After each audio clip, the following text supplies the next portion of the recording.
My fiancé left me standing at the altar in front of 300 guests, looked me dead in the eyes, and said, "I can't marry someone who let themselves go like this. You're too fat, Jessica. I have a reputation to protect."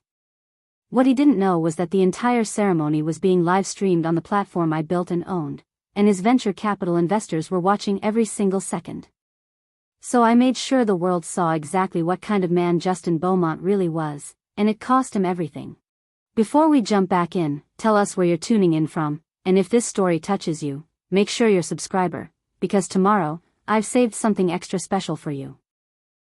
I'm Jessica Hamish, and I'm standing at the altar of the Grandview estate in front of 300 people, wearing a custom Vera Wang gown that cost $15,000, looking at my fiancé Justin Beaumont as he backs away from me like I'm contagious.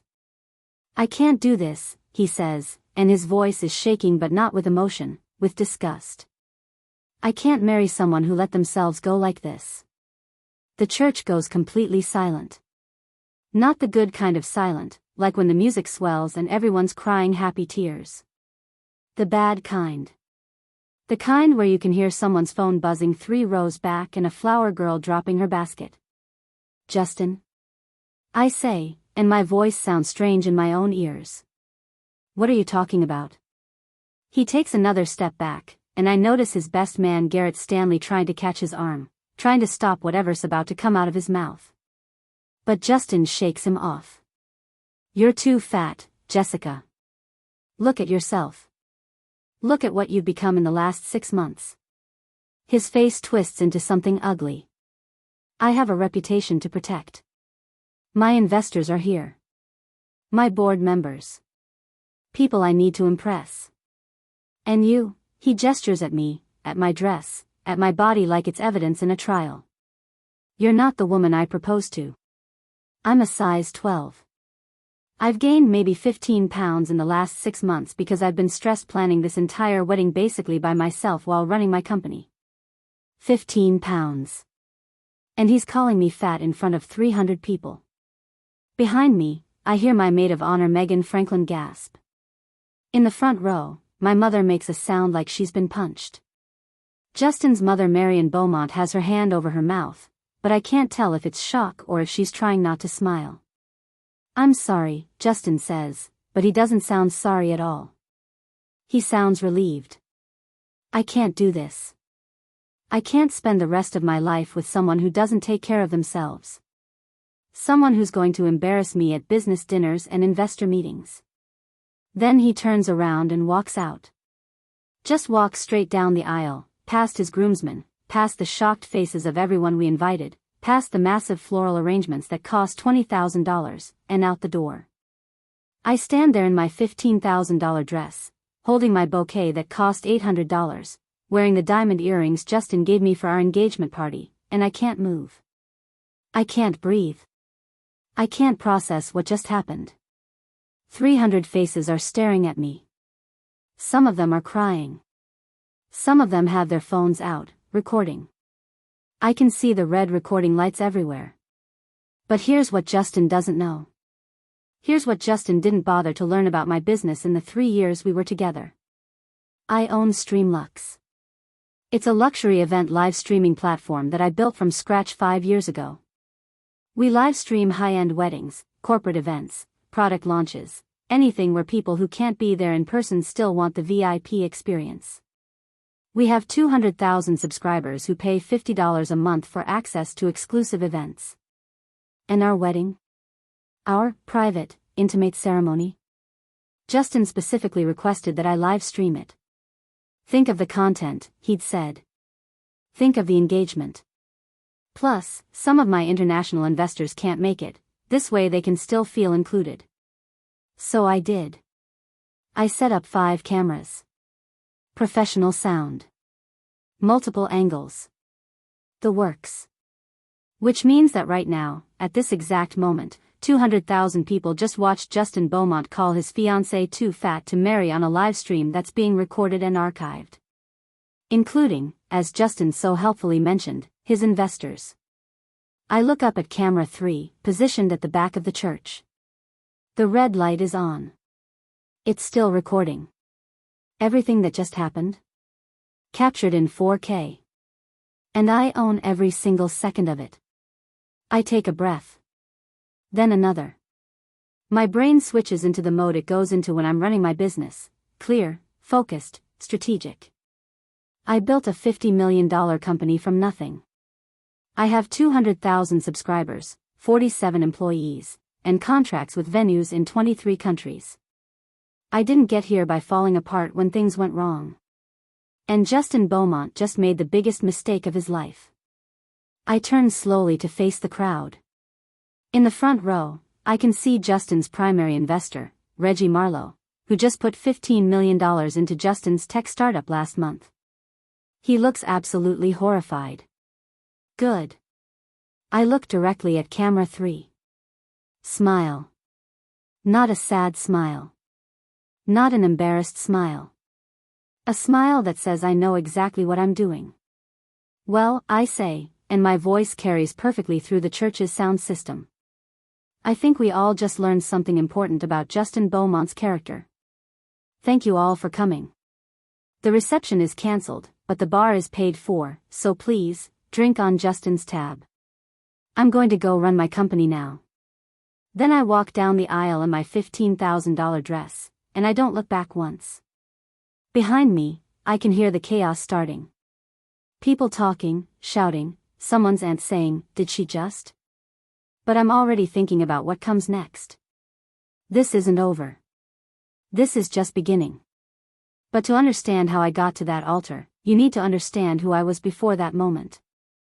I'm 29 years old, and I built Streamlux from my studio apartment in Brooklyn 5 years ago with $30,000 I'd saved working brutal hours as an event coordinator. I was the person who made sure everything was perfect, and I was invisible. Nobody remembered my name. But I noticed something at these high-end events. All these wealthy people throwing $500,000 weddings, and half their guests couldn't attend. International family. Business contacts overseas. And these clients would always ask, "Can we live stream this?" Back then, live streaming was amateur hour. Someone's cousin with an iPhone. Grainy Facebook live feeds. Nothing that matched the luxury of these events. So I taught myself everything. Video production, streaming technology, platform development. Maxed out 2 credit cards. Borrowed money from my parents who were terrified I was throwing away a stable career. I launched Streamlux in January 2020. 1 month before the world shut down and everyone suddenly needed to live stream everything. Timing couldn't have been more perfect. 6 months later, I had 50,000 subscribers. A year later, 150,000. I moved from my studio to a real office in Manhattan, paid back my parents with interest, bought my own apartment, not renting, owning. By the time I met Justin 3 years ago, I was doing $30 million a year in revenue from subscription fees and event licensing. I wasn't just surviving, I was thriving. I met Justin at a tech conference in Austin. I was on a panel about women in tech entrepreneurship. He was in the audience. "Jessica Hamish," he said afterward, extending his hand. That was impressive. Justin Beaumont, founder of InvestTrack. InvestTrack was a fintech platform for mid-level investors. Justin had just secured $25 million in Series B funding from Reggie Marlowe's firm. He was handsome in that tech bro way, 6'2", expensive casual clothes, confidence that came from never really struggling. But he seemed genuinely interested in my work. He asked smart questions about our technology, our growth strategy. He didn't talk over me like so many men in tech did. For the first year, it was honestly perfect. Justin understood startup life. He didn't complain when I had to cancel dates for client emergencies. He showed up at my office with coffee, charmed my employees. He introduced me to his family at Thanksgiving, 8 months in. Marion Beaumont looked at me across their formal dining table and said in this very measured voice, "A streaming platform. How modern." I smiled and said, "We did $30 million in revenue last year." Archie Beaumont, Justin's father, actually laughed. "I like her. She's got spine." Preparing and narrating this story took us a lot of time, so if you are enjoying it, subscribe to our channel, it means a lot to us. Now back to the story. Marion didn't seem convinced, but Justin squeezed my hand under the table and later told me, "Don't worry about her. She'll come around." She never did. But Justin proposed anyway, on New Year's Eve 2.5 years into our relationship. Private restaurant in Manhattan. Down on one knee, a ring that cost $40,000, a photographer to capture the moment. When I said yes, he posted the photos on Instagram immediately. The wedding planning should have been my first warning. Everything had to be perfect, not for us, but for his image. Designer dress, prestigious venue, guest list that impressed his investors. He had opinions about everything. My bridesmaid choices weren't sophisticated enough. The flowers needed to be more elegant. The menu had to be impressive. Then about 6 months before the wedding, the comments about my body started. Small things at first. "Are you sure you want dessert? Maybe we should get you a gym membership. That dress is a little tight, don't you think?" 3 months before the wedding, he bought me a Peloton. "Not that you need it," he said. "But I thought we could work out together." I used it twice. 2 months before the wedding, Marion made a comment at family dinner. "You'll want to watch your figure before the big day, dear. Wedding photos last forever." Justin nodded like she'd said something wise. 1 month before the wedding, my final dress fitting required letting the dress out slightly. When I told Justin, he went quiet and then said, "Maybe we should postpone." "Postpone the wedding? I just think we both want you to look your best on our wedding day. And right now, you're not taking care of yourself." I should have ended it right then. Should have recognized that comment for what it was. But I didn't. I told myself he was stressed about work. That he didn't mean it the way it sounded. That once the wedding was over, everything would go back to normal. I spent the last month before the wedding eating salads and running on that stupid Peloton, trying to lose weight for a man who should have loved me regardless. And when I walked down that aisle this morning, I actually thought I looked beautiful. Until Justin looked at me and told me I was too fat to marry. The bridal suite at Grandview Estate has floor-to-ceiling windows overlooking gardens where we were supposed to take our first photos as husband and wife. I stand in front of the mirror, still in my wedding dress, and I don't cry. Instead, I feel this cold, crystalline clarity settling over everything. Megan bursts through the door, still in her burgundy bridesmaid dress, face flushed. "Jessica, oh my God, are you okay?" He was thinking I wasn't good enough for his image anymore, I say, still looking at myself in the mirror. Behind Megan, my mother appears. Dottie Hamish is 5'3", a retired elementary school librarian who can make grown men apologize for overdue books. Right now, she looks ready to commit violence. "Where is he?" Mom asks, voice dangerously quiet. "He left," Megan says. "Got in his car and drove away. His groomsmen are downstairs looking confused as hell." My phone is buzzing non-stop. I pick it up and see one text from my head of operations, Belinda Marshall, "Jessica. The live stream. It's viral. We have 2 million people watching right now. What do you want me to do?" 2 million people just watched Justin Beaumont humiliate me at the altar. I should feel mortified. Should want to hide, delete the footage, pretend this never happened. But I don't. Because 2 million people also just saw exactly who Justin Beaumont is. "Mom," I say, turning away from the mirror. "I need you to do something. Go downstairs. Find Reggie Marlowe, older guy, gray hair, expensive suit. Tell him I'd like to speak with him privately." Megan's eyes go wide. "Jessica, what are you doing?" Making sure Justin understands exactly what he just did.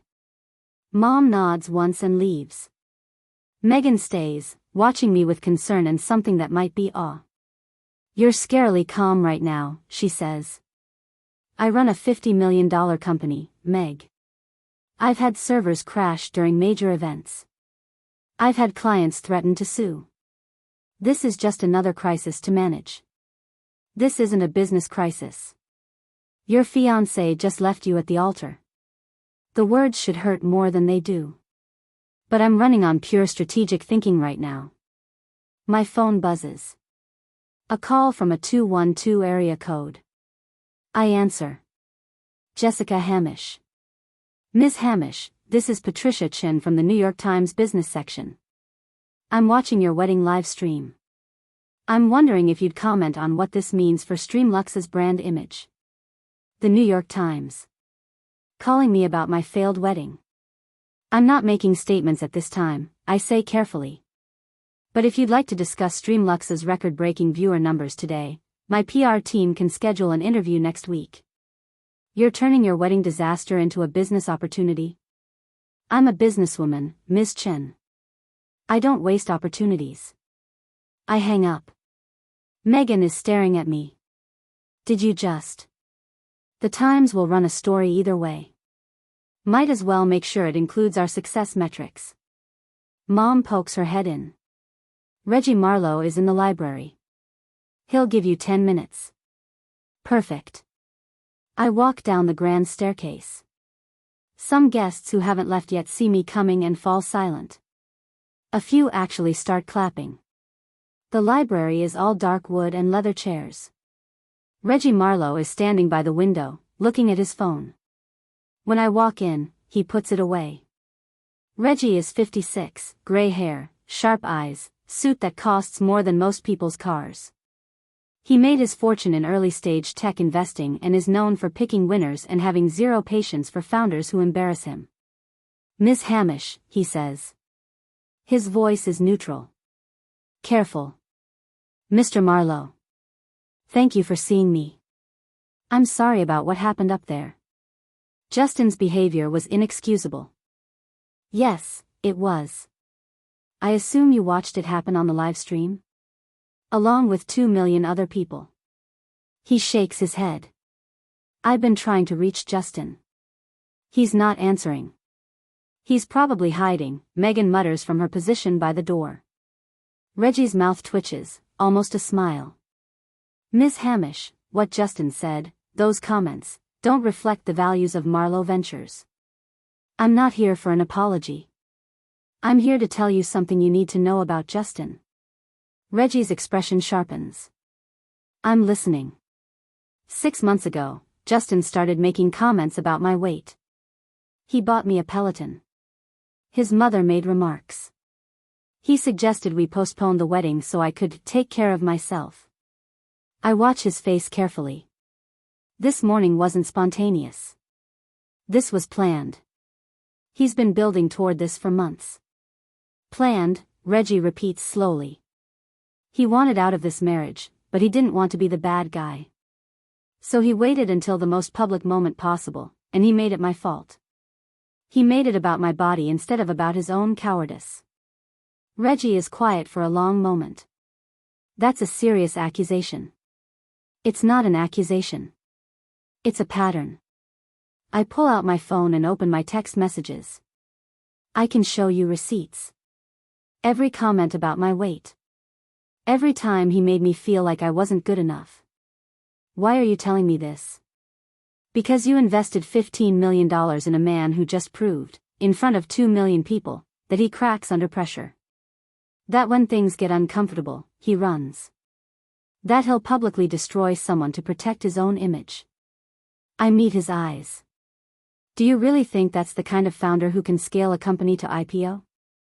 The silence is absolute. Reggie looks at me for a long moment.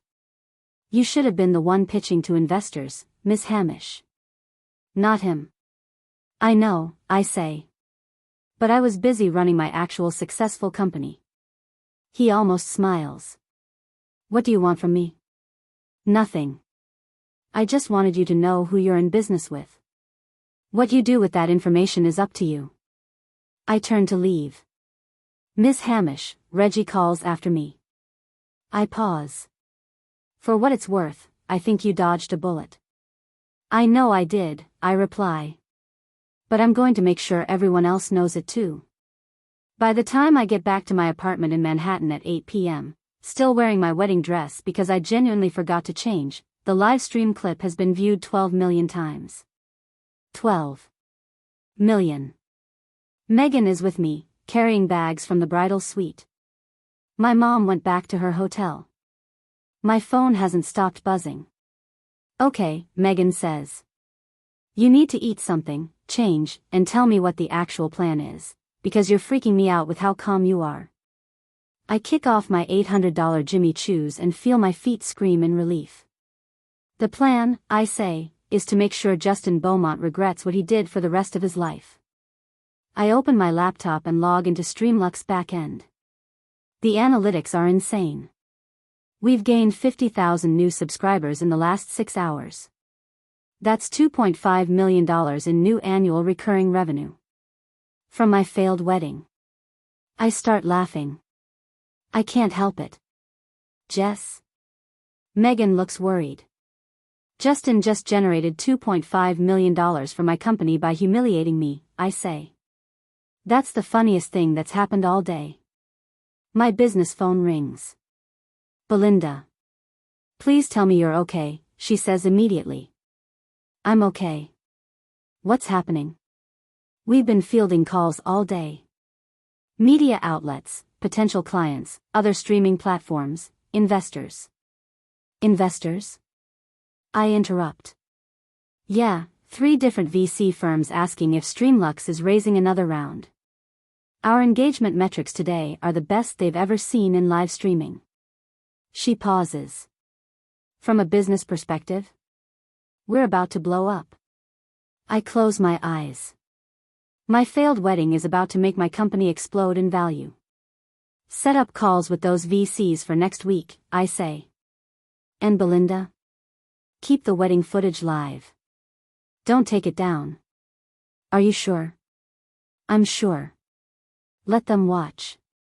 Let them see exactly who Justin Beaumont is. After I hang up, Megan is staring at me. You're leaving the footage up? Millions of people watched Justin Beaumont reveal himself to be a cruel, image-obsessed coward who cares more about his investors than the woman he was supposed to marry. That's not humiliating for me. That's humiliating for him. My personal phone buzzes. Text from a number I don't have saved. Jessica, it's Garrett. Justin's best man. We need to talk. Can you call me? I call him back. Jessica. He sounds exhausted. I don't even know what to say. Just tell me where Justin is. He's at his parents' house in Connecticut. Not answering calls from anyone except his mom. Of course he ran home to Marion. Is he planning to make any statement? Garrett is quiet for a long moment. His mom is working on a PR strategy. She wants him to say it was a panic attack. Cold feet. That he didn't mean what he said. I laugh out loud. A panic attack. That's what they're going with? Jessica, I tried to stop him up there. But Garrett's voice cracks. He planned this. He told me yesterday he was having doubts. That you changed, that you weren't the woman he fell in love with. I told him he was being an idiot. And then he went and did it anyway. My stomach drops. He told you yesterday? Yeah. At the rehearsal dinner, after you went to check on the caterer. He said he wasn't sure he could go through with it. And you didn't tell me? I thought he was just nervous. I didn't think he'd actually. Garrett stops. I'm so sorry, Jessica. I'm gripping my phone so hard my knuckles are white. He planned this. Justin stood at that altar knowing he was going to leave me. Garrett, I say, voice very calm. I need you to tell me everything Justin said yesterday. And I need screenshots of any texts he sent you. There's a pause. Jessica, I'm not sure. You said you tried to stop him. If you actually feel bad, help me prove this wasn't spontaneous. Help me prove he planned to humiliate me. Another pause. Okay. Give me 10 minutes. He hangs up. Megan is watching me. What are you doing? Building a case. My laptop pings. Email from Belinda, you need to see this. I open it. Link to a Twitter thread from @TechIndustryT. The thread starts, thread, let's talk about Justin Beaumont, founder of InvestTrack, and what he did today. Because this wasn't a one-time thing. This is a pattern. My heart starts racing. In 2019, Justin Beaumont was dating Clara Mitchell, product manager at Google. Brilliant, successful, gorgeous. They dated for 18 months. According to sources, Justin became increasingly controlling about Clara's appearance. When she gained 20 pounds after a health issue, he broke up with her via text saying she'd let herself go. In 2020, Justin dated Sofia Rodriguez, marketing executive. Same pattern. Started with comments, escalated to criticism, ended with him breaking up with her at a company holiday party in front of colleagues because she wore a dress he deemed unflattering. Jessica Hamish is the third woman Justin Beaumont has publicly humiliated over her appearance. The difference is this time, it was at the altar. In front of 2 million people. And she owns the platform that broadcast it. The thread has 45,000 retweets. 130,000 likes. The replies are brutal. My phone buzzes. Text from Garrett, screenshots sent to your email. Jessica, there's more. Justin has a burner Instagram where he and his investor friends have a group chat. They rate women's appearances, share photos, make bets about who will let themselves go after marriage. I'm sending you screenshots of that too. I open my email. Texts from Justin to Garrett from yesterday. I can't marry her looking like this. She's gained 20 pounds. What's it going to be like in 5 years? My investors are at this wedding. I need a wife who looks the part. I'm going to do it at the altar. Make it clear it's about her, not me. And then the Instagram screenshots. A private group chat called Winner's Circle with Justin, 2 investors, and 3 other tech founders. Messages from 2 months ago. Weddings in 8 weeks. Taking bets on whether I go through with it. Might leave her at the altar. Would be legendary. Reggie keeps telling me I need stability for Series C. But marrying a whale isn't projecting success. I feel like I'm going to throw up. Megan is reading over my shoulder. Oh my God. He called you a whale. To his investors. My phone rings. Blocked number. Jessica Hamish? Unfamiliar male voice. Yes? This is David Chen from TechCrunch. I'm running a story about Justin Beaumont's pattern of behavior with women. The Twitter thread, the previous girlfriends. I'd like your comment on the record. I take a breath. My comment, I say, is that Justin Beaumont is exactly who he showed himself to be today. A man who values image over integrity, who treats women as accessories to his success, and who lacks courage to end relationships with honesty. He humiliated me in front of millions because he thought it would make him look decisive. Instead, he's shown the world exactly who he is. I hope his investors are paying attention. Can I quote you? You can quote everything. And Mr. Chen? I'm forwarding you screenshots that prove this wasn't spontaneous. Justin planned to leave me at the altar months in advance. He called it legendary. He made bets with his investor friends. This was calculated, premeditated humiliation. You're giving me those screenshots. I'm giving them to everyone, I say. The world deserves to know who Justin Beaumont really is. The TechCrunch article drops at 11 p.m. that night, and by midnight, it's the #1 trending topic on Twitter. The headline, InvestTrack founder Justin Beaumont's pattern of publicly humiliating women over their appearance. David Chen didn't hold back. He published everything. The Winner's Circle screenshots. Justin's texts about planning to leave me at the altar. Interviews with Clara Mitchell and Sofia Rodriguez confirming the pattern. Statements from former InvestTrack employees about Justin's comments about women in the office. And right there in the middle, my quote, Justin Beaumont planned to leave me at the altar months in advance. He called it legendary. This was calculated, premeditated humiliation. I'm sitting on my couch at 1 a.m., still in my wedding dress because I can't process the energy to change, watching the internet absolutely destroy Justin Beaumont in real time. The tweets are brutal. Justin Beaumont called his fiancé a whale in a group chat with investors, and we're supposed to be okay with that? Every woman who's ever worked for InvestTrack needs to be interviewed. This is systematic misogyny. Jessica Hamish exposed a pattern of abuse. That's not revenge. That's accountability. Megan fell asleep on my couch around midnight. But I can't sleep. My phone lights up every 3 seconds. At 1:30 a.m., my business line rings. Reggie Marlowe. Mr. Marlowe. It's late. I've been on the phone for 3 hours, he says, and he sounds furious. With my legal team, PR team, and every other investor in InvestTrack. Did you know about this group chat when you talked to me? I found out 2 hours after our conversation. And you gave it to TechCrunch. I did. Long pause. You understand what you've done? You've potentially destroyed a $50 million funding round. Yes, I say simply. I understand exactly what I've done. Why? You could have handled this privately. Because private handling is how men like Justin keep getting away with this, I say. You deal with it internally, which means a quiet resignation, a nice severance, an NDA. And then Justin moves on to his next company, his next girlfriend, his next victim. The pattern continues. So you decided to blow it all up publicly. I decided the world deserved to know who they were doing business with.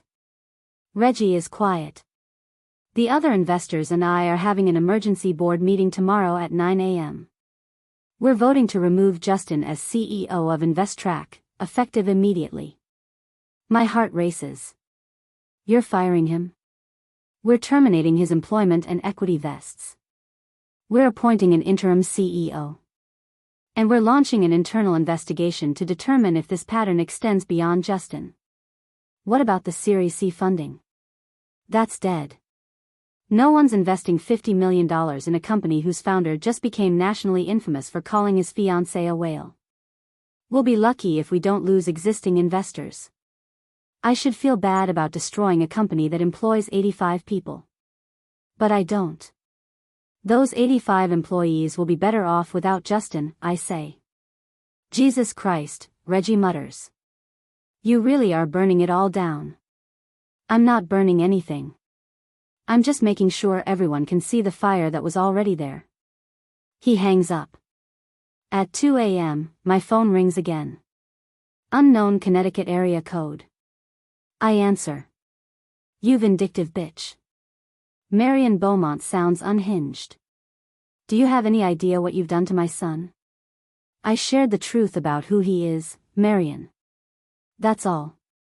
Those were private conversations. Men talk like that with each other. Your son spent months planning to humiliate me at the altar. He called me a whale in a group chat with his investors. And you're angry at me? You could have handled this privately.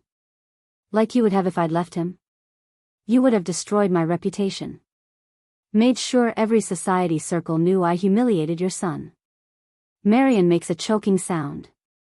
I should never have let him date someone like you. New money.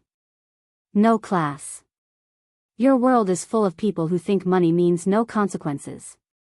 I'm not from that world. Your son is learning that now. I hang up before she can respond. At 3 a.m., the doorbell buzzes. Security camera shows Justin standing outside my building, disheveled and desperate. I press the intercom. Go away, Justin. Jessica, please. I need to talk to you. There's nothing to explain. I have the screenshots. I know you planned this. I was joking. It was locker room talk. Jessica, please, you have to take down those articles. My career is over. The investors are firing me. You planned to leave me at the altar and called it legendary. You made bets with your investor friends. This is exactly who you are. I love you. I made a mistake. Don't destroy my life over one mistake. This wasn't one mistake. This was a pattern. Clara Mitchell. Sofia Rodriguez. Me. How many women, Justin? He's sobbing now. Full body sobs. I'm sorry. I'll do anything. I'll make a public apology. I'll go to therapy.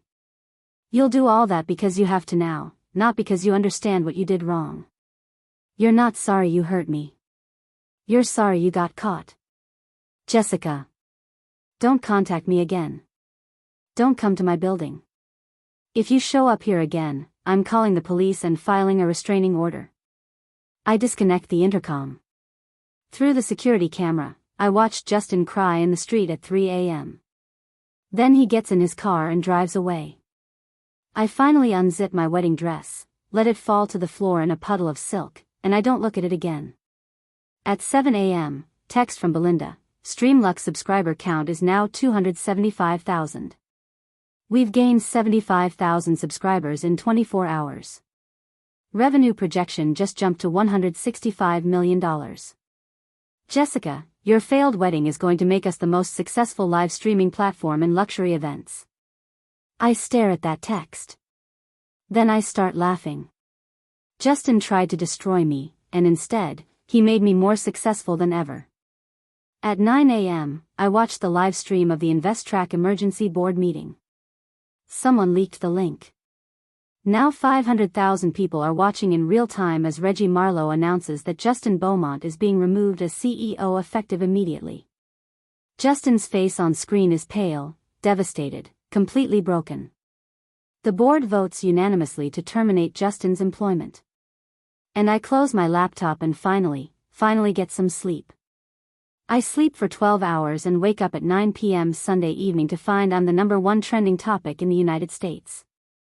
The wedding was supposed to be yesterday. Right now, Justin and I should be on a plane to the Maldives for our honeymoon, 2 weeks at a resort that cost $40,000.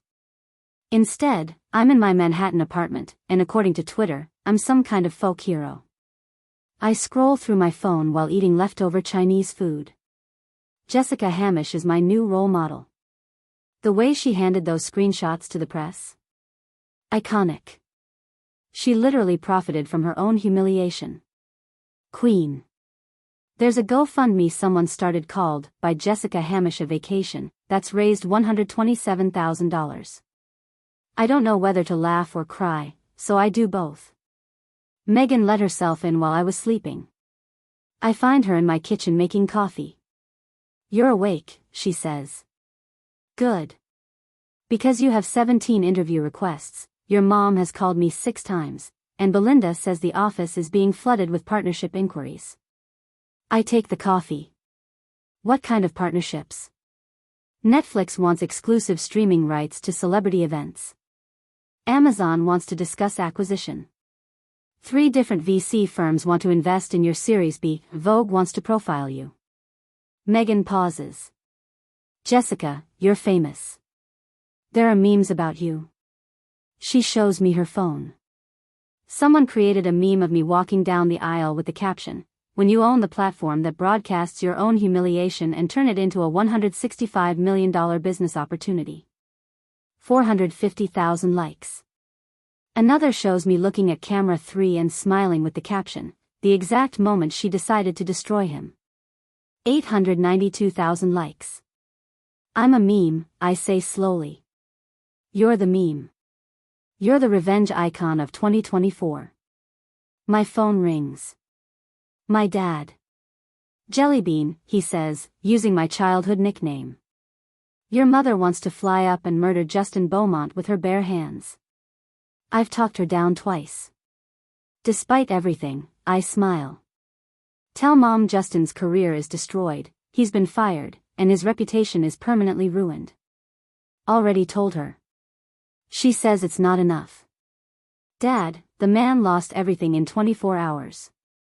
Your mother has a list. It's detailed. I'm not sure all of it's legal.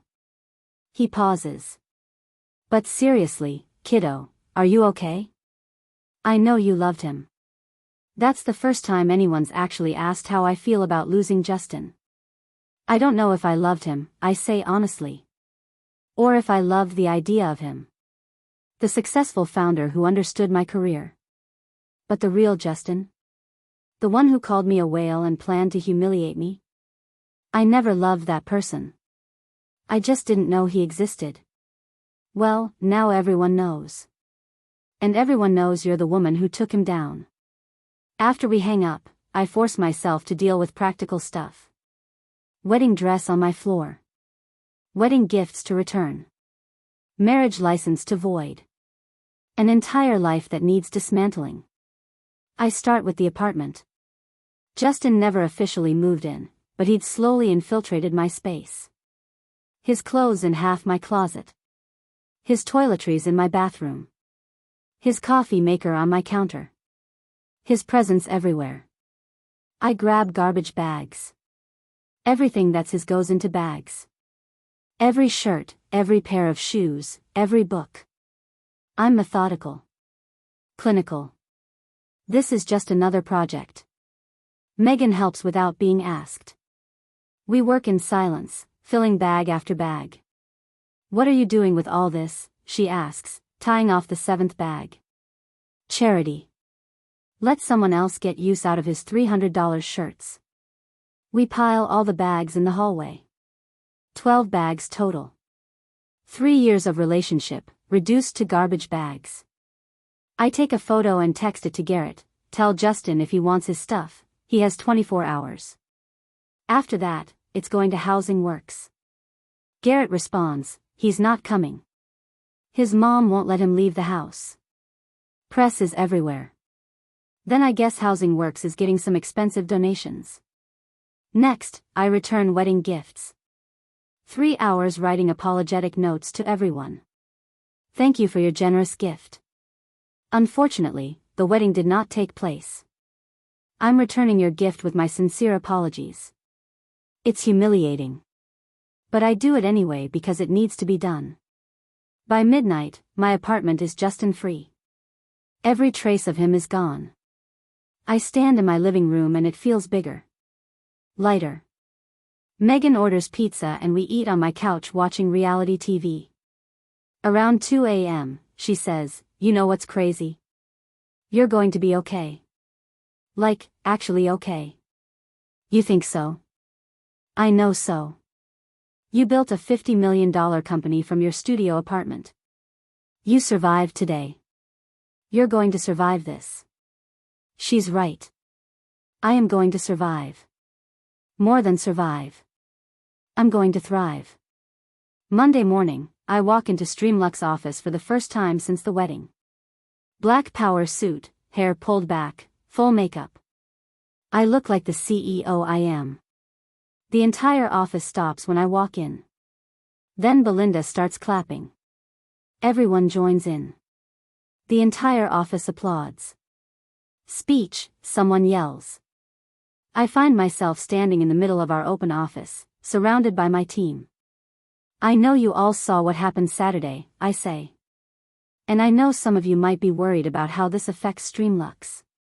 Everyone listens intently. We gained 75,000 subscribers in 48 hours. We've had partnership inquiries from Netflix, Amazon, HBO. We're projected to hit $165 million in revenue this year.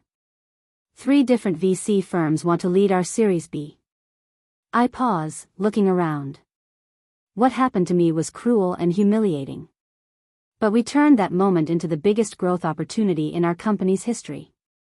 Because that's what we do here. We take moments that matter and share them with the world. This weekend, we showed the world exactly what happens when you underestimate a woman who owns her own platform. The office erupts in applause. Belinda pulls me aside after. The board wants to meet this week. They want to discuss accelerating expansion given the new numbers. Schedule it, I say. And Belinda? Find me the best IP lawyer in New York. I want to make sure we own all footage from Saturday. Because if anyone's going to profit from that wedding, it's us. She grins. Already on it. 3 consultations scheduled. I spend the day in back-to-back meetings. Partnerships. Investor calls. Media training. Everyone wants a piece of Jessica Hamish. By 6 p.m., I'm exhausted. But it's good exhaustion. The kind that comes from building something. Walking out, my phone buzzes. Email from jbeaumont_temp@gmail.com. I open it. Jessica, I know you don't want to hear from me. But I need you to understand that I never meant to hurt you. I was under tremendous pressure from my investors, my board, my family. They all had expectations about who I should marry, what my wife should look like. I cracked under that pressure. What I said, what I wrote, that wasn't really me. That was someone trying to perform for people who I thought mattered. I see now that the only person who really mattered was you, and I destroyed that. I don't expect forgiveness. I just want you to know I'm sorry. I'm getting help. Real help. Maybe someday we can talk about this like adults. Justin. I read it twice. Then I delete it without responding. There is no his side of the story. There's just what he did, captured in 4K, watched by millions. And I'm done letting Justin Beaumont take up space in my life. 3 days after the wedding, I get a call from Clara Mitchell. Ms. Hamish, she says, voice shaking. I'm one of Justin's ex-girlfriends. The one mentioned in the TechCrunch article. I think we need to talk. We meet at a coffee shop in the West Village Wednesday afternoon. Clara is 32, senior product manager at Google, absolutely gorgeous. Also extremely thin. Thank you for meeting me, she says. You were mentioned in the article. I'm curious about your experience. I was engaged to him too, Clara says. 2019, PCOS made me gain 25 pounds in 2 months, medical condition, couldn't help it. He ended our engagement via text. Said I'd let myself go. My stomach drops. Via text. Blocked me on everything afterward. Told mutual friends I'd become difficult. Made himself the victim. She shows me her phone. I still have the text. I can't marry someone who let themselves go. This isn't what I signed up for. The exact same language he used on me. Did he ever apologize? No. After that text, nothing. I heard through friends he told people I'd become difficult, and that he had to end it for his mental health. I pull out my phone. Clara, did Justin have a group chat with his investor friends when you were dating? She looks at my screenshots, and her face goes pale. Oh my God. He had something called the Brotherhood back then. Same thing, him and his finance buddies sharing photos of women, rating them. I found out it existed, but Justin said it was just guy talk. It's systematic dehumanization. I show her more screenshots. He called me a whale. Made bets about leaving me at the altar. Clara is crying. I thought I was the only one. I thought there was something wrong with me. You weren't the only one. There was another woman, Sofia Rodriguez. The TechCrunch article was the first time I heard about her. I pull up Sofia's LinkedIn. She's a marketing executive. Justin humiliated her at a company holiday party. We should talk to her. Clara wipes her eyes. Why? I'm thinking there's a pattern deeper than 3 relationships. We need to find out how many. We spend 2 hours creating a timeline. Clara tells me everything. The red flags she ignored. Comments from Marion about her appearance.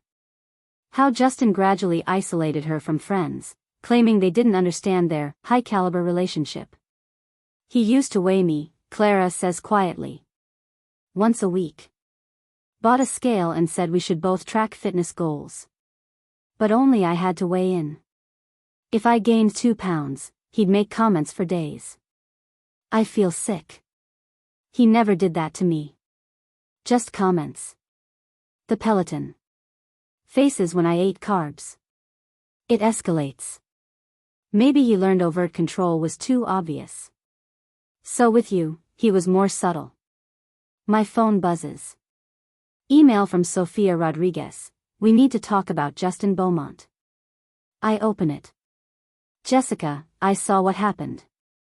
I saw the TechCrunch article. I'm the Sofia mentioned. I think there are more of us. I've spent 3 days reaching out to his exes through LinkedIn. So far, I've found 2 more women with similar stories. Can we meet? I look at Clara. Sofia just emailed. She's found 2 more women. 2 more. Clara's eyes widen. We arrange to meet Sofia that evening at my apartment.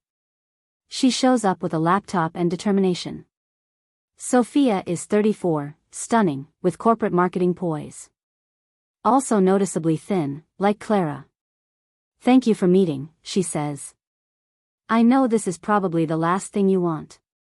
Actually, I say, I want to know everything. How many did you find? 5 total, including us 3. There's Melissa Chen, who dated Justin in 2018 for about a year. And Amanda Price, who he was with briefly in 2017. Both have similar stories. Justin started charming, became controlling about appearance, ended things cruelly and publicly. Megan, sitting quietly on my couch, says, so that's 5 women in 7 years. This isn't a pattern. This is a lifestyle. Sofia opens her laptop. I've been documenting everything. She shows us a spreadsheet. Meticulous. Relationship timeline, breakup method, weight-related comments, public humiliation details. Every relationship follows the same arc: charming beginning, 3 to 6 months, increasing control, 6 to 12 months, comments about appearance, starts month 8 to 10, escalation, cruel public ending. He has a type, Sofia says. Successful, ambitious women. Women with their own careers and money. Why?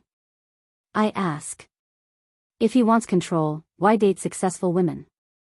Because, Clara says slowly, breaking us down is the point. He likes taking successful, confident women and making them doubt themselves. It's a power thing. I look at the spreadsheet again. Amanda dated him briefly in 2017. What happened? She figured him out faster.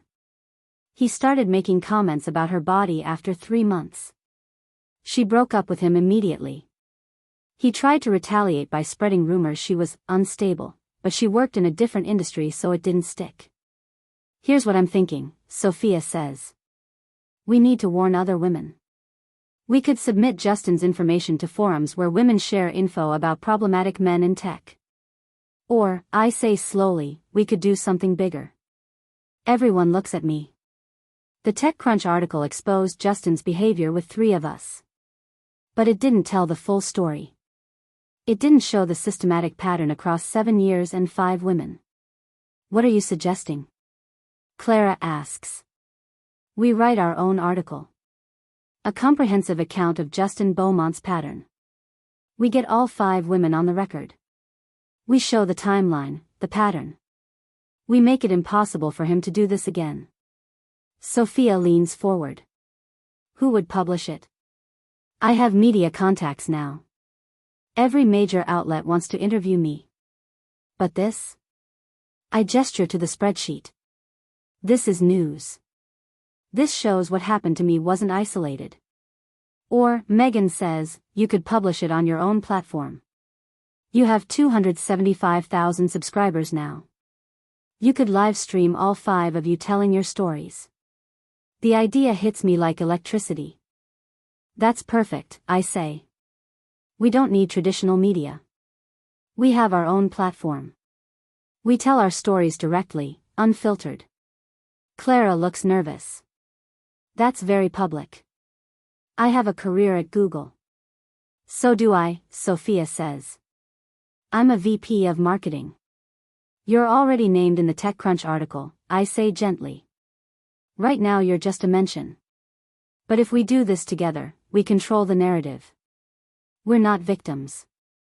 We're women warning others. Sofia thinks. You really think this would stop him? I think Justin Beaumont's name is about to be permanently associated with a pattern of abuse. Every woman he tries to date will Google him and find our stories. Every investor will do due diligence and find documentation. Yes, I think that will stop him. Clara wipes her eyes. Okay. I'm in. Me too, Sophia says. I pull out my laptop. Then let's start writing. We spend 6 hours, all 5 women connected via video call, documenting everything. Every relationship detail. Every controlling behavior. Every cruel comment. Every public humiliation. By midnight, we have a 15-page document. The pattern: how Justin Beaumont systematically targets and destroys successful women. And we're going to publish it in 48 hours. We schedule the live stream for Friday night at 8 p.m. Prime time. Belinda helps me set up. We're using Streamlux's premium tier, $200 per event for exclusive access. Within 2 hours of announcing, 89,000 people have purchased access. That's $17.8 million in revenue from a single live stream. This is insane, Belinda says, watching the count climb. We've never had numbers like this. I'm sitting in the Streamlux studio, wearing a simple black blazer and jeans. Clara, Sophia, Melissa Chen, and Amanda Price are joining remotely via high-quality video feeds. But I'm still nervous. 5 minutes, Belinda says. My phone buzzes. Unknown number, please don't do this. You've already destroyed my career. Isn't that enough? Justin. I don't respond. Another text, I'm begging you. My mother's health is failing from stress. My father won't speak to me. I've lost everything. Please show some mercy. I block the number. 2 minutes, Belinda says. The red light comes on. Good evening, I say, looking directly into camera. My name is Jessica Hamish, and 6 days ago, my fiancé Justin Beaumont left me at the altar in front of 300 guests and 2 million live stream viewers. He told me I was too fat to marry. That he had a reputation to protect. I pause. Since then, I've learned I'm not the first woman Justin has done this to. Over the past 7 years, Justin Beaumont has systematically targeted successful women, controlled their bodies and self-esteem, and discarded them publicly. On screen, Clara, Sophia, Melissa, and Amanda appear in split screen. Tonight, we're here to tell our stories. Not as victims, but as survivors. And as a warning. Clara goes first. I was engaged to him. 2019, PCOS made me gain 25 pounds, medical condition I couldn't control. He ended our engagement via text, said I'd let myself go. For 2 years, I couldn't look in a mirror without hearing his voice. Sophia next. Company holiday party.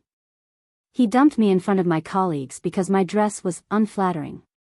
He chose that moment because he knew it would hurt my professional reputation most. Melissa's voice is quiet. He weighed me weekly. Made me document every meal. I developed anorexia after we broke up. I was hospitalized. I nearly died.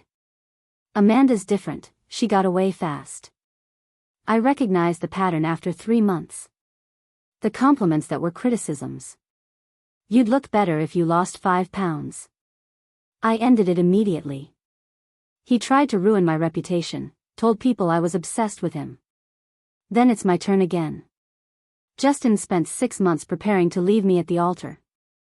He made bets with investor friends about whether he'd go through with it. He called me a whale in a private group chat. I pull up the screenshots on screen. The winner's circle chat. Every cruel message. He planned to humiliate me in the most public way possible. 2 million people watched. I pause. But here's what Justin didn't account for. I own the platform that broadcast that humiliation.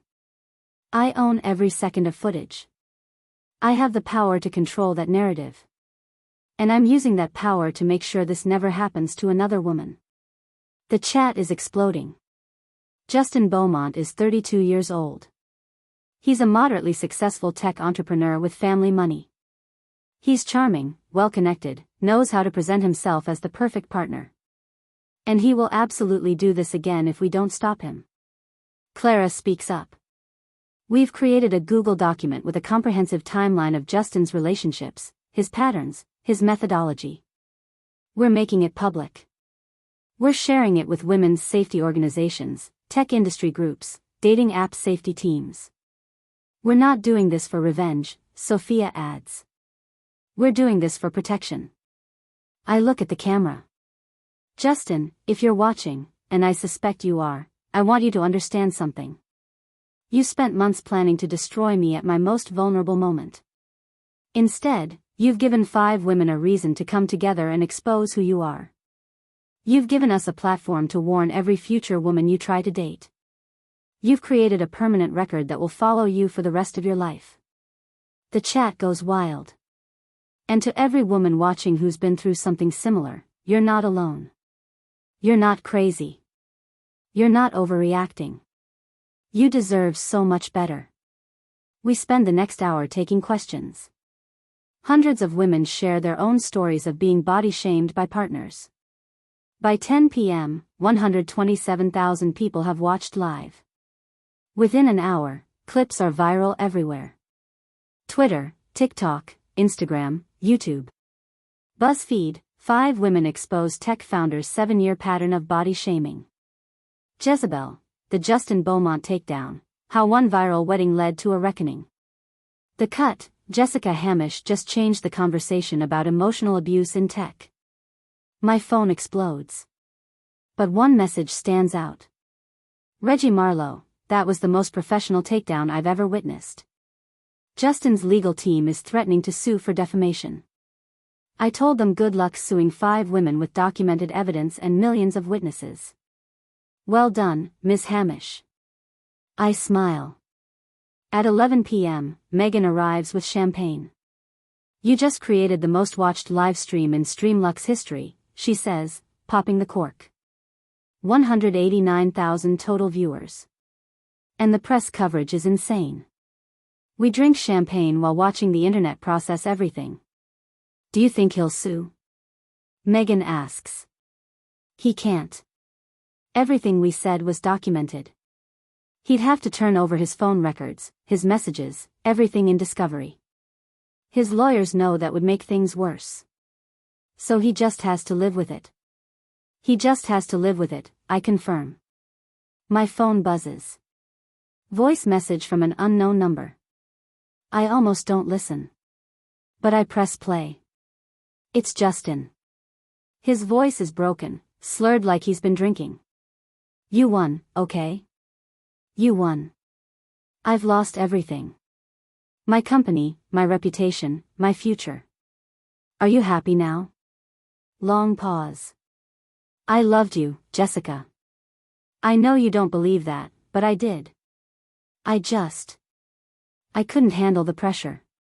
My investors, my family, everyone had these expectations. And you were supposed to be perfect. When you gained weight, when you stopped being perfect, I panicked. Another pause. I know that's not an excuse. I know what I did was unforgivable. But I need you to know I'm sorry. Really sorry. Not because I got caught. Because I hurt you. The message ends. I delete it. Megan looks at me. Was that him? Yeah. What did he say? That he's sorry. That he loved me. That pressure made him do it. Do you believe him? I think about it. I believe he's sorry he got caught.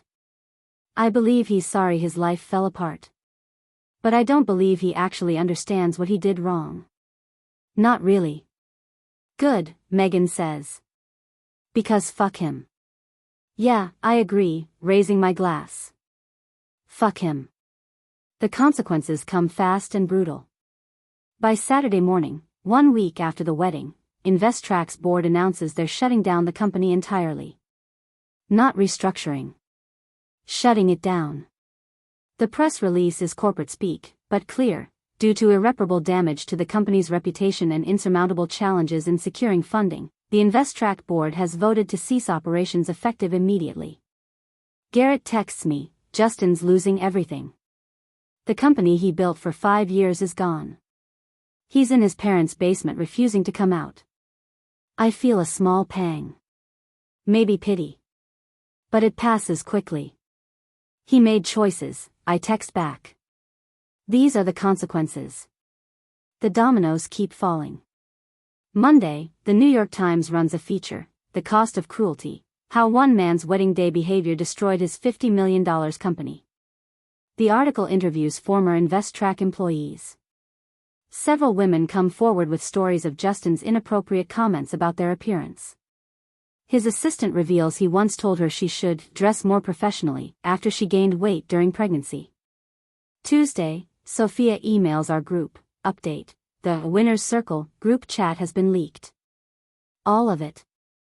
Every message from the last 3 years. I click the link. Someone, probably Garrett or another groomsman, leaked the entire chat to a tech gossip site. It's horrifying. Messages about rating women's bodies on a scale of 1 to 10. Photos of girlfriends shared without consent, critiqued by the group. Discussions about which women were worth keeping around based on appearance and social status. Betting pools on who would hit the wall first. Justin wasn't the only one. 6 men in that chat, including 2 investors and 3 other tech founders. By Wednesday, all 6 men are facing consequences. Marcus Hendricks, one of the investors, resigns from his VC firm after partners demand it. David Park, a SaaS founder, loses his series of funding. His investors pull out citing serious concerns about leadership and company culture. The other men face similar fallout. They're calling it the Winner's Circle scandal, Megan tells me over coffee Thursday. It's trending everywhere. People are comparing it to #MeToo, but for tech bros who think rating women is networking. Clara calls that afternoon. Jessica, I got a job offer. Head of product at a startup in San Francisco. They specifically said they were impressed by my courage in speaking out. This is the job I've wanted for years. That's amazing, Clara. It wouldn't have happened without the live stream. Without you giving us a platform. Her voice gets emotional. Thank you. Seriously. Sophia messages the group, my company just promoted me to SVP. They said my integrity and bravery reflect the values they want in leadership. I'm getting a $50,000 raise. Even Melissa shares good news. I've been asked to speak at a Women in Tech conference about surviving emotional abuse. They're paying me $10,000 for a 30-minute keynote. Friday morning, I get a call from an unknown California number. Ms. Hamish? This is Rachel Morrison from the National Domestic Violence Hotline. We've seen a 340% increase in calls this week from women in emotionally abusive relationships who cited your live stream as what gave them courage to seek help. I sit down slowly. 340%? Yes. Your story has started a national conversation about emotional abuse and body shaming in relationships. We wanted to thank you. After we hang up, I just sit there. 340% increase in women seeking help. This wasn't just about Justin anymore. This was actually helping people. My phone buzzes. Email from Marion Beaumont. I almost delete it. But curiosity wins. Jessica, I won't pretend to like you or approve of what you've done. But I need you to know that Justin attempted suicide last night. He's in the hospital, stable, but under psychiatric observation. I hope you're satisfied with the destruction you've caused. A mother's pain is eternal, and you've made sure mine will never end. Marion. My hands are shaking. He tried to kill himself. I forward the email to Megan immediately. She calls within seconds. Jess, this is not your fault. Do you hear me? He tried to kill himself, Meg. He made choices that led to consequences. You didn't force him to humiliate 5 women. You didn't force him to create that group chat. He did all that himself. But if I hadn't done the live stream, then he would have done this to another woman. And another. You stopped a pattern. That's not destruction. That's protection. I know she's right. Logically, I know. But I still feel sick. I call my therapist and have an emergency session. Jessica, Dr. Reynolds says carefully, you're experiencing something common among people who've exposed abuse. You're feeling responsible for the abuser's pain. But did you make Justin create that group chat? No. Did you make him leave you at the altar? No. Then you're not responsible for his mental health crisis. He's experiencing natural consequences of his own choices. The session helps. A little. That evening, Garrett calls. Jessica, I need to tell you something. About Justin's suicide attempt. My stomach drops. What about it? It wasn't real. I mean, he's in the hospital. But it wasn't genuine.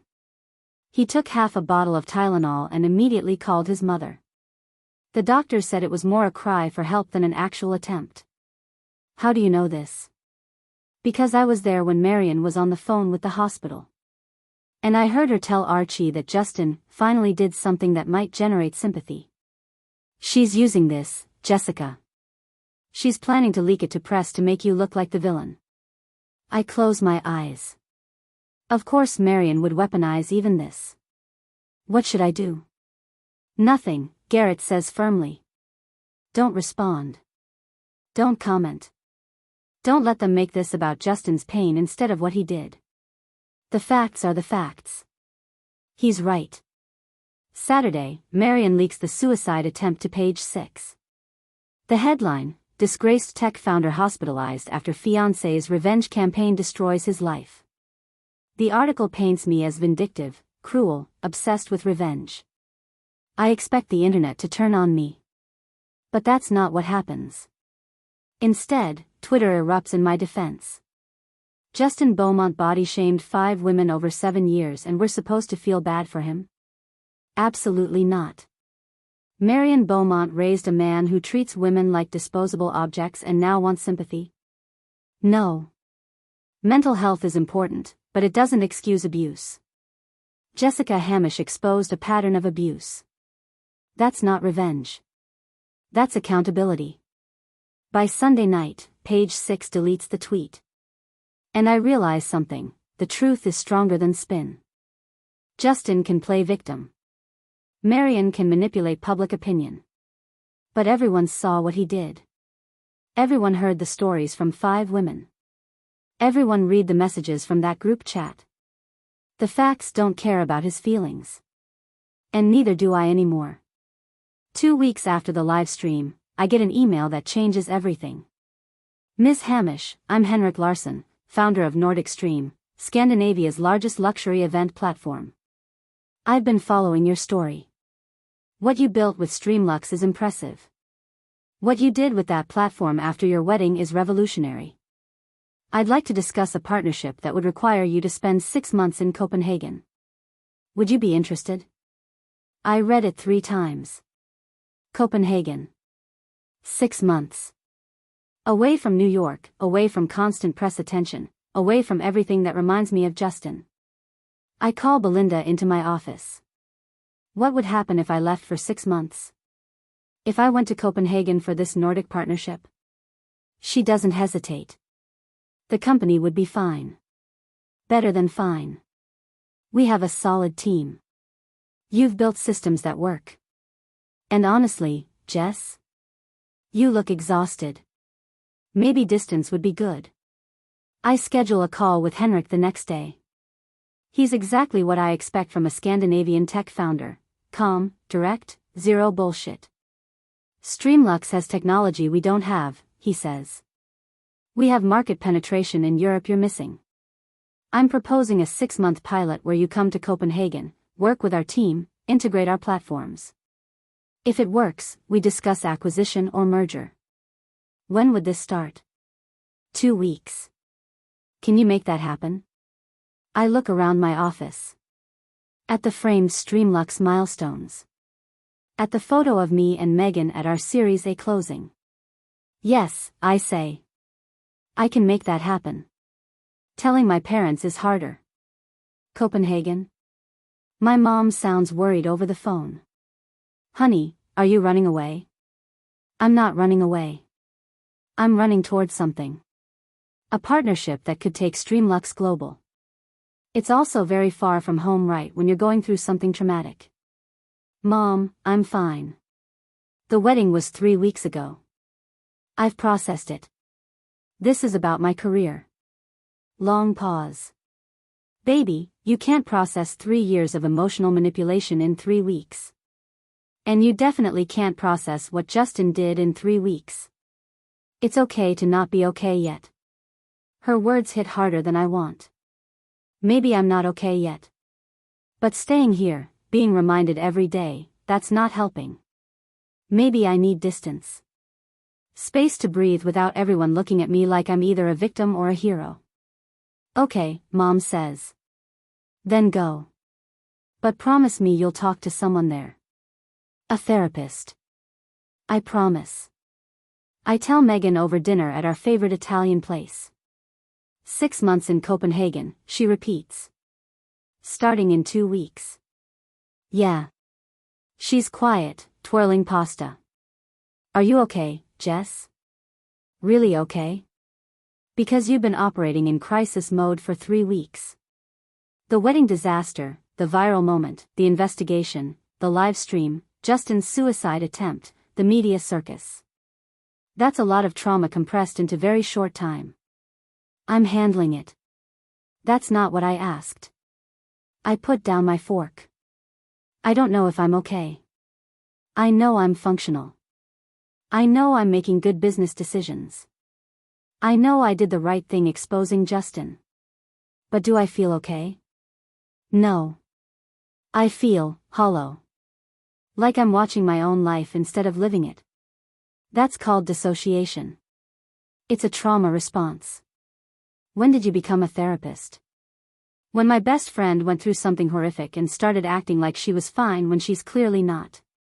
Megan takes my hand. Copenhagen might be good. But please don't use it to avoid dealing with everything. Promise me you'll actually process this, not just bury it in work. I promise, I say, and I mostly mean it. The next 2 weeks are a blur. Finding someone to sublet my apartment. Packing. Endless handoff meetings. Saying goodbye to people who've become family. Clara, Sophia, Melissa, and Amanda take me out for drinks the night before I leave. You're kind of a legend now, Sophia says, raising her glass. I didn't mean to start a movement. I just wanted to make sure Justin couldn't hurt anyone else. Well, you did that and more, Melissa says. Do you know how many women have reached out saying our live stream gave them courage to leave abusive relationships? Hundreds. The National Domestic Violence Hotline wants to partner with us, Clara adds. Create a resource guide based on our stories. That's amazing. It's because of you, Amanda says. You gave us the platform. You made it safe to tell our stories. I feel tears building. I just did what felt right. That's what makes it powerful, Sophia says. You didn't calculate it for maximum impact. You just told the truth. We drink and laugh, and for a few hours I feel almost normal. Garrett meets me for coffee the morning I leave. I wanted to say goodbye in person, he says. And apologize again for not warning you about Justin's cold feet. Garrett, you didn't know he'd go through with it. I should have told you anyway. Maybe. But I also think I needed to see who he really was. If you'd warned me, I might have tried to fix it. Tried to be smaller, less threatening. Instead, he showed everyone exactly who he is. And that's a gift, actually. Garrett smiles slightly. You're handling this better than anyone expected. I'm handling it differently than expected. Whether it's better remains to be seen. I pause. How is Justin? Really? Honestly? Not great. He's still at his parents' house. Not working. Not seeing anyone. His therapist says he's clinically depressed, but also resistant to examining his behavior. He wants sympathy without accountability. That tracks. For what it's worth, I think what you did was necessary. Justin needed real consequences. And those 5 women needed to be heard. You made that happen. Thanks, Garrett. He hugs me goodbye. Copenhagen is lucky to get you. Even temporarily. The flight to Copenhagen is 7 hours. I spend most of it staring out the window, watching New York disappear below clouds, thinking about everything that's happened in the last month. A month ago, I was planning my wedding. Excited about my future. Believing I'd found someone who understood me. Now I'm flying to Copenhagen alone, my company more successful than ever, my ex-fiancé's life in ruins, and 5 women's stories exposed to the world. The pilot announces descent into Copenhagen. I look out at the city below, clean, organized, completely unfamiliar. Maybe that's exactly what I need. A place where nobody knows my story. Where I'm not that woman from the viral wedding. Where I can just be Jessica Hamish, founder of Streamlux, working on international expansion. Where I can figure out who I am when I'm not defined by what Justin did to me. The plane touches down. I take a breath. And I step into something new. Copenhagen in November is cold and dark and perfect.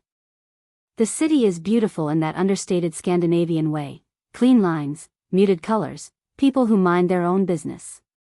Nobody recognizes me here. Nobody whispers when I walk into coffee shops. I'm just another American tech professional working at Nordic Stream's headquarters in Nyhavn, the colorful waterfront district. Henrik sets me up in a furnished apartment overlooking the canal. Minimalist, all clean whites and natural wood, the kind of space that feels calm just by existing in it. Danes believe in hygge, Henrik tells me on my first day. Coziness, comfort, creating sanctuary from darkness. You'll need that here. Winter is long. He's right. By mid-November, sun doesn't rise until 8 a.m. and sets by 3:30 p.m. But there's something comforting about the darkness. Like the city is giving me permission to hibernate, to rest, to stop performing strength. I start therapy again, this time with Dr. Svensson, a Danish woman in her 50s who specializes in trauma and relationship abuse. Our first session, she asks, "Why are you here in Copenhagen, Jessica?" For work. A partnership opportunity. That's why your company is here. Why are you here? The question catches me off guard. I needed space, I say finally. From constant attention. From being reminded of everything. From people treating me like either a victim or a hero when I'm just trying to survive. What does surviving look like for you? I think about it. Getting through each day without falling apart. Running my company. Focusing on work. Not thinking about Justin. And how's that working? Some days better than others. Dr. Svensson nods. You've experienced significant trauma. Public humiliation, betrayal, discovering your relationship was built on systematic manipulation. That's not something you get over in a few weeks. Everyone keeps saying that. But I feel like I should be past this. Like I should be stronger. Strength isn't the absence of pain, Jessica. Strength is continuing to function while you're healing. Which is exactly what you're doing.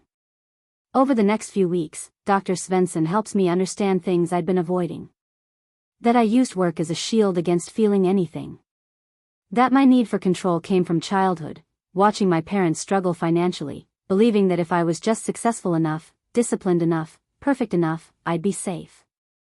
That I chose Justin specifically because he seemed stable, wealthy, secure.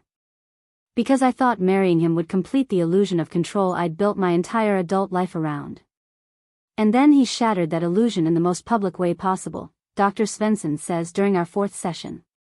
Not just by leaving, but by making it about your body. By making you feel like you'd failed at the one thing you thought you could control. I start crying. Actually crying, not just tearing up. Deep, ugly sobs I'd been holding back for weeks. I thought if I was just successful enough, impressive enough, perfect enough, nothing bad could happen to me, I say through tears. But I was perfect. I built a $50 million company. I was everything I was supposed to be. And he still left me. Being perfect didn't protect me from anything. No, Dr. Svensson says gently. It didn't. Because perfection isn't protection. It's just another form of control. And control is an illusion. The work is brutal. Harder than building Streamlux. Harder than the live stream. Harder than anything I've done. Because it requires sitting with the parts of myself I've been avoiding. The vulnerability. The pain. The fear that maybe I'm not as strong as everyone thinks. I start journaling. Long entries about everything I'm feeling. I miss him sometimes. Not the real Justin, the one who called me a whale and planned to humiliate me. I miss the version I thought existed. The supportive partner. That person never existed, but I'm mourning him anyway. I'm angry at myself for missing the warning signs. If I'd known about Clara and Sophia before, would I have seen the pattern? Would I have left before he could destroy me? Or would I have convinced myself I was different, special, the exception? Everyone calls me strong. A survivor. An icon. But I don't feel strong. I feel like I'm barely holding it together. Like if anyone looked too close, they'd see how broken I actually am. Christmas approaches. Nordic Stream closes for 2 weeks. Apparently Danes take their holiday time seriously.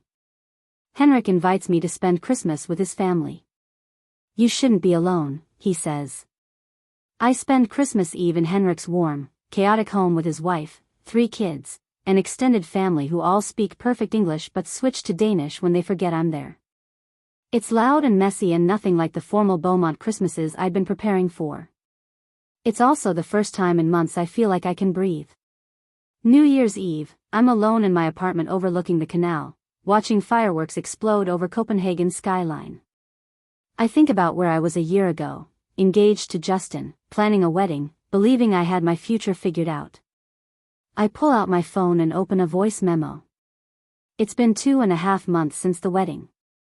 Since my life exploded and got put back together in a completely different shape. And I'm realizing something, I'm not the same person I was before. I can't be. That version of Jessica, the one who thought control was safety, who believed perfection could protect her, she died at that altar. And maybe that's okay. Maybe I needed to break completely so I could rebuild into someone better. Someone who understands that vulnerability isn't weakness. That asking for help isn't failure. That being human means being messy and complicated and sometimes not okay. I pause, watching fireworks. I'm not okay yet. But I'm getting there. And that's enough. I returned to New York in April, exactly 6 months after I left. The city feels different. Or maybe I'm different. Probably both.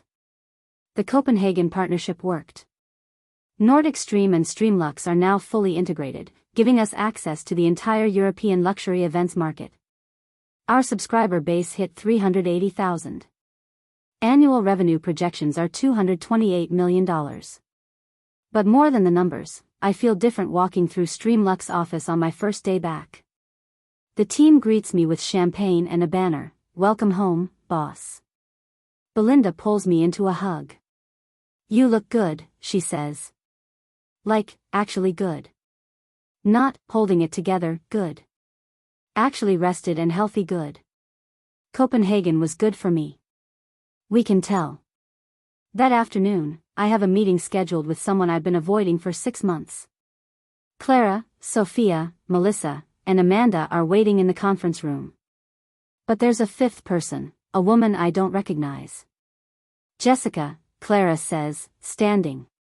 This is Rebecca Torres. She was engaged to Justin in 2016. Before all of us. My stomach drops. 2016. But that means. I'm number 6, Rebecca says quietly. She's maybe 35, wearing a lawyer's power suit, looking nervous and determined. I saw your live stream. I saw the articles. And I realized I needed to tell my story too. We spend 2 hours listening to Rebecca. Her story is the earliest, the prototype for everything that came after. Justin was younger, less polished, but the pattern was already there. Controlling behavior about weight. Public humiliation, he broke up with her at her own birthday party. Systematic destruction of self-esteem. I thought I was the only one, Rebecca says. For 8 years, I thought there was something uniquely wrong with me. And then I saw your live stream and realized, it was never about me. It was always about him. 6 women, Sophia says quietly. Over 9 years. This was his entire adult dating life. We're writing a book, Clara announces. All 6 of us. Our stories, the pattern, resources for other women. We have a publisher interested. They want to call it, The Pattern, How to Recognize and Escape Emotional Abuse. We want you to write the foreword, Melissa adds. I look around the table at these 5 women. 6 months ago, we were strangers connected only by the man who hurt us. Now we're something else. Warriors. Survivors who turned pain into protection. I'll write it, I say. Of course I'll write it. That evening, Megan and I have dinner at the same Italian place where I told her I was leaving for Copenhagen. So, she says, studying my face. You seem lighter. Less like you're carrying the weight of the world. Therapy helps. So does distance. So does realizing that what Justin did wasn't personal, it was pathological. He was going to do this regardless of who he was with. Have you heard anything about him? Garrett sends updates sometimes. Justin moved to Portland. Started working for his dad's car dealerships. Keeps a very low profile. His therapist says he's made some progress but still struggles with genuine accountability. Think he'll do it again? I consider this. Maybe. Probably. But this time, when she Googles him, she'll find our stories. She'll find the book. She'll find documentation of exactly who he is. And maybe that will save her years of pain. Megan raises her glass. To turning trauma into protection. I clink mine against hers. To surviving and then thriving. 2 weeks later, I'm keynoting a Women in Tech conference. 5,000 people in the audience. My face on a screen 3 stories tall. I don't talk about Justin. I talk about building Streamlux. About challenges of being a woman founder. About importance of financial independence and having your own platform. But at the end, someone asks the inevitable question. Ms. Hamish, your wedding disaster turned into massive business success and a social movement. Do you have any regrets about how you handled it? I think carefully. No, I say finally. I don't regret exposing the pattern. I don't regret giving 5 other women a platform. I don't regret using my resources to make sure Justin couldn't hurt anyone else. But I do wish I'd recognized the warning signs earlier. I wish I'd trusted my instincts when I felt something was off instead of dismissing them as insecurity. And I wish I'd understood sooner that perfection isn't protection. That control is an illusion.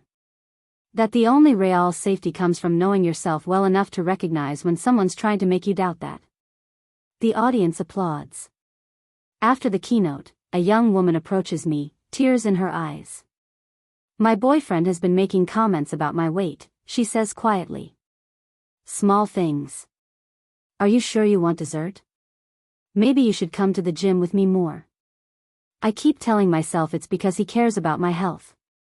But watching your story, I'm realizing it's not about health. It's about control. Trust your instincts, I tell her. If something feels wrong, it probably is. You deserve someone who loves you exactly as you are. She nods, wiping her eyes. I'm breaking up with him tonight. Good, I say. You're going to be okay. That night, alone in my apartment, the same apartment where I packed Justin's things into garbage bags, where I planned the live stream, where I survived the worst month of my life, I realized something. I'm happy. Not performative happiness. Not manic energy. Real, genuine, quiet happiness. I built a company that matters. I helped expose a pattern that was hurting women. I turned the worst day of my life into something that made a difference. And I did it by being exactly who I am: ambitious, driven, imperfect, complicated, messy, human. 6 months ago, Justin told me I was too fat to marry in front of 2 million people. Today, I'm a keynote speaker at major conferences. An entrepreneur whose company is valued at $400 million. A survivor whose story helped hundreds of women leave abusive relationships. He tried to destroy me. Instead, he freed me. I open my laptop and start writing the foreword for the book. This is a book about patterns. About how abusive behavior is rarely a one-time event but rather a systematic approach that repeats across multiple victims. About how recognizing those patterns can save you years of pain. But it's also a book about power. About what happens when women stop accepting the narratives that harm us and start creating our own. About turning personal pain into collective protection. Justin Beaumont tried to make me believe I was too much, too fat, too ambitious, too focused on my career, too imperfect to deserve love. What he actually proved was that I was exactly enough. Enough to build a $400 million company. Enough to survive public humiliation and turn it into a movement. Enough to help 5 other women find their voices and tell their stories. If you're reading this book, you've probably experienced some version of what we describe. The subtle undermining. The disguised criticism. The feeling that you're never quite good enough, and if you could just be a little less, try a little harder, change a little more, maybe then you deserve love. You deserve love exactly as you are.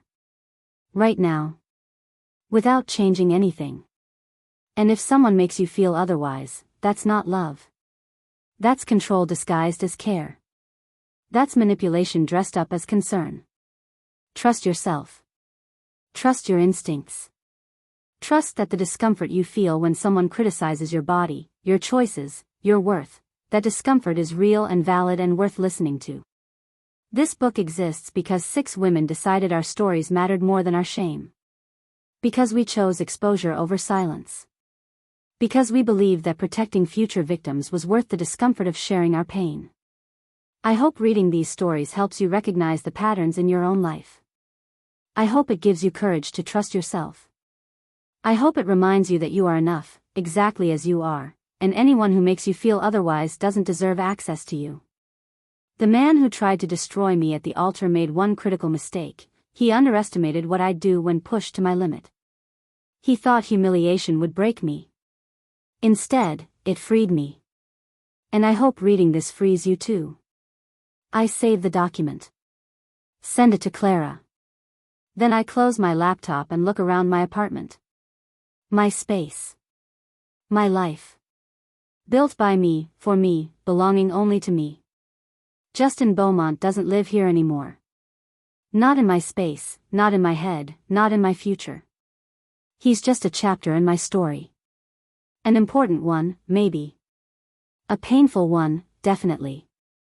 But just a chapter. Not the whole book. I'm writing the rest myself. And it's going to be extraordinary. Up next, you've got 2 more standout stories right on your screen. If this one hit the mark, you won't want to pass these up.